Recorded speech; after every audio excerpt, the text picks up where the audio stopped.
kids, growing with kids, Toastmaster Snehabharathi.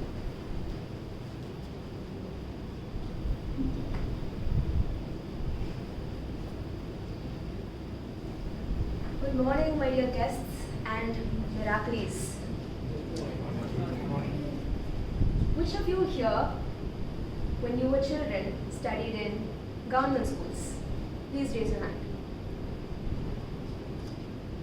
Which of you, when you were young, studied in private schools? Please raise your hand. Now, the ratio may be off, but do you notice how we all sit together in the same room, growing and learning as uniformly Toastmasters? In my opinion, education is a culmination of the opportunities and experiences and exposure that you've had in various stages of your life. This may be young or maybe when you were older, but eventually it leads you where you need to be. I've had my fair share of experiences in different educational spaces. I did my primary education in the US, where education was more holistic in nature. I learned on nature walks and in my music room. The world was my oyster. And then I moved back to India when I was in middle school, and I was introduced to rote learning and sitting and studying for examinations. That's when education and what it stood for changed in my brain. I then learned that I must study well and get marks and earn respect so that I can place myself in society in a position where I can induce change. I ended up going to a law school, and I am currently pursuing a BA LLB honors in a national law university, and for that you need to write an examination called the Common Law Admission Test. This test is a series of intense English paragraphs put one after the other, which you sit and read for 2 hours and you end up attempting. This was fun for me. I sat and I did my best and I ended up getting a seat inside an NLU. I go inside law school ready to make change and learn about my society and governance system.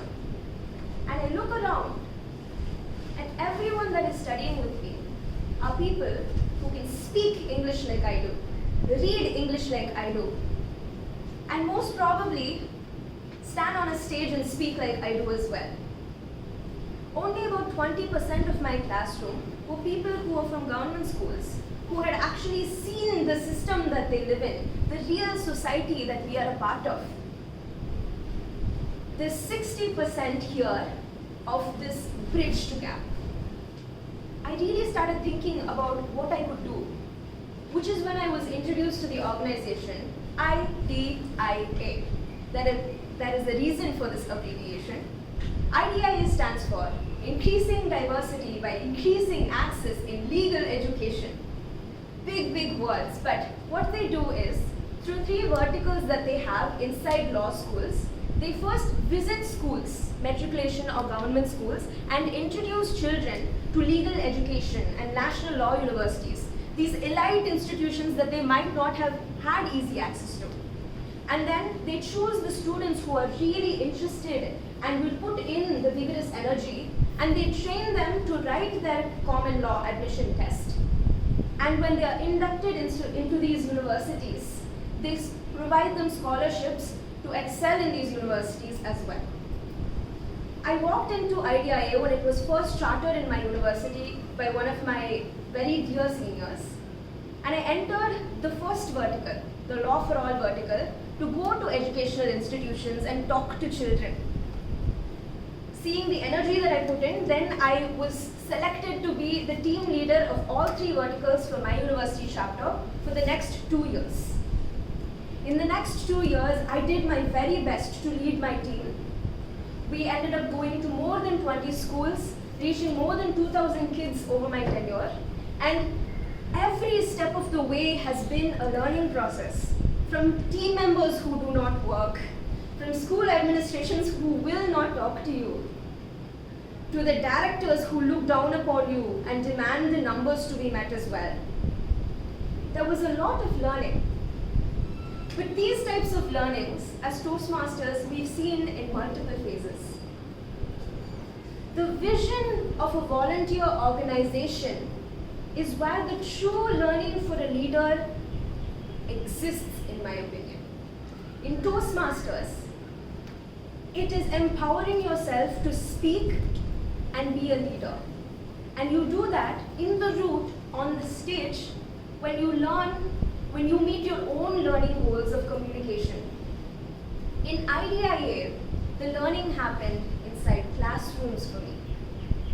From the very first school that I entered and the children that I spoke to, the energy that they met me with, the soft, kind eyes that they looked back at me with, the dreams that they had behind them, that is where my learning was. I learned that there is a way to handle children and speaking to them. When you meet children with a kind smile on your face and you are ready to listen to them, you will only see effervescent energy and the rigor that they hold to get the dreams that they have done. One such student had approached us, and she went through the series of tests that IDA has, and she ended up sitting at the interview. When I sat in that interview with her, with the directors, everything turned around. The people who were older, they sat there and they had a stern look on their face, and they asked her questions straight as it was. She was scared.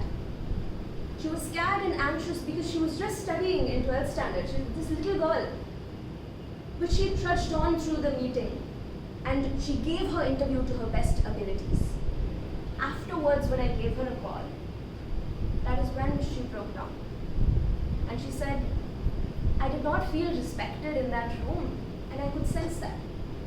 They made fun of me and did not respect me because of my broken English. I was not able to fathom what she was saying. It completely broke me. I fought with my directors, and ultimately we trained her, though did not sponsor her until she wrote flat. At the end, she did pursue legal education, and that, I believe, is a goal met by our chapter. At the end, I would like to say, the new team that I have built to take on my tenure, the next tenure as well, are people who hold this energy inside, who really understand the vision of what the volunteer organization stands for. A leader's job is to learn through the vision and through the team members, and I will continue doing so by treating the child inside me with respect and softness. I hope you do the same.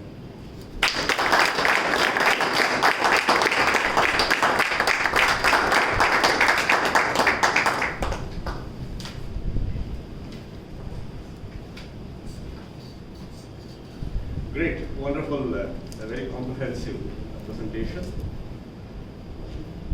Can we now listen to the directors, area director, TM Bhagat, Toastmaster Bhagat?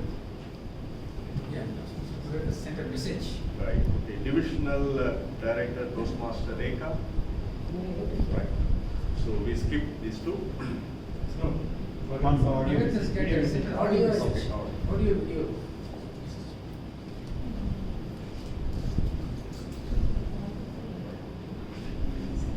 Power on. You've plugged into Nirvana. Your device is ready to pair.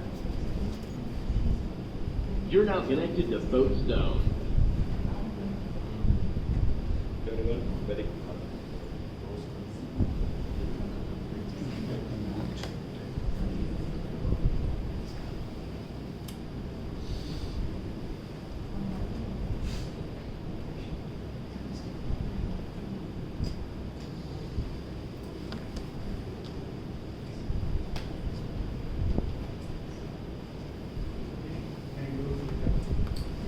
Getting.